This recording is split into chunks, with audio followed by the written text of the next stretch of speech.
Hi everybody, welcome to GT Track Attack. Today we're going to compare the 2015 Lancer to the 2014 WRX. The WRX comes in at 3,200 pounds, 302 horsepower, 313 foot-pounds of torque, and is an N300 car. The Mitsubishi Lancer is also an N300 car, weighs 3,300 pounds, has 309 horsepower, and 316 foot-pounds of torque. They're pretty close match. First, let's take a look at the Mitsubishi Lancer. For this comparison, I picked the Colorado Springs track. I thought it had a good mix of curves, undulations and elevation, and some good straights and a few jumps.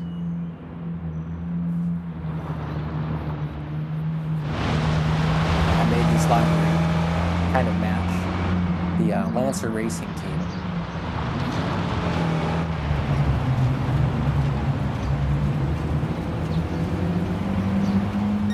As I was driving along, the Lancer felt a little bit muted.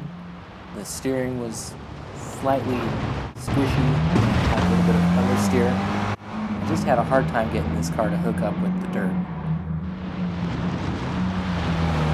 That being said, it was a fun car to drive and I enjoyed the races.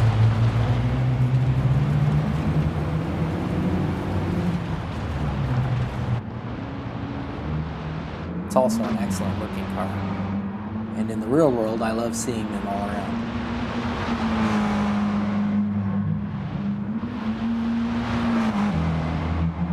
You can see on many of these corners, I was having a hard time to keep it on its perfect line and hit those apexes like I wanted to. That I attribute to the understeer and also the slightly squishy braking.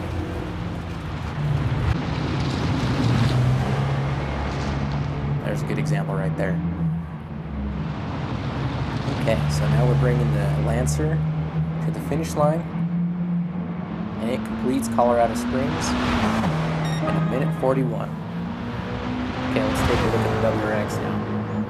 As you can see, I made the library for the WRX based off the Subaru racing team, kind of from the late 90s, early 2000s. Right away, the Subaru felt a little bit snappier, the suspension felt better, the understeer wasn't present like it was on the Lancer.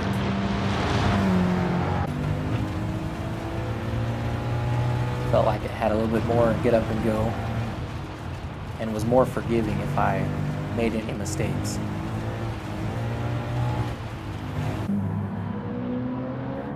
Subaru is also a pretty good looking car. Quite a bit, and it sounds great with that boxer engine.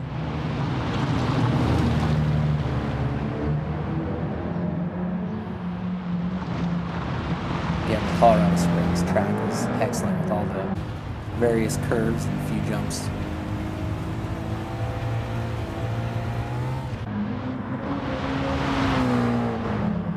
Subaru was definitely easier to control than the Lancer. Coming up, we'll take a look at these cars on the pavement too. Since in real life they've raced both dirt and pavement, I thought it would be a good comparison to see how they do in the game.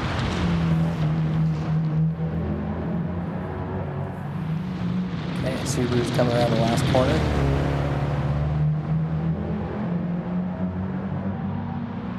And we come across the finish line at 1:39. It's quite a bit faster than Lancer.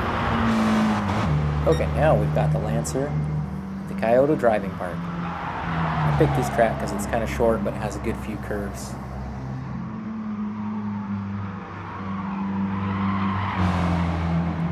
Again, the Lancer gave me trouble with understeer and just kind of felt muted. Didn't have quite the power that I thought it should with 309 horse and 316 foot-pounds of torque. Now, I left everything stock on these cars as you received in the game, so you could tune these and maybe get different results. But of course, you're going to be looking at spending some mileage points to be there. Coming through the chicane, Lancer actually handled this fairly well.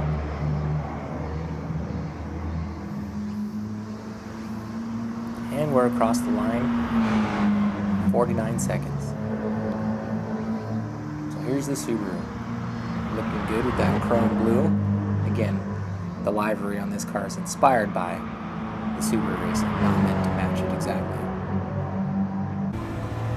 Like it was on the dirt, the Subaru felt like it had great power, excellent handling, a good match between oversteer and understeer. Sounded excellent again. The Subaru is just very forgiving. Coming through the last few corners, Subaru makes it easy to handle them. And the Subaru is across the line, 45 seconds. So clearly faster on the dirt and pavement, the Subaru is the clear winner. Or is it? What about the 2002 Nissan Skyline? Now this car is normally tuned higher than this, but I tuned it down to an N300 to match. Has 306 horse, 315 foot-pounds of torque, weighs in at 3,400 pounds. So the power is kind of somewhere in the middle, and the weight is more. On paper, this car should be slower. I took it around Colorado, and it felt amazing. Right away I could tell that this car was better than both the Mitsubishi and the Subaru. I didn't take the time to edit the livery on this car, however.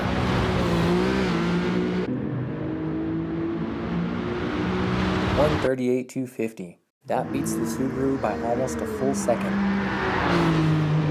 Let's see how it does on the pavement though.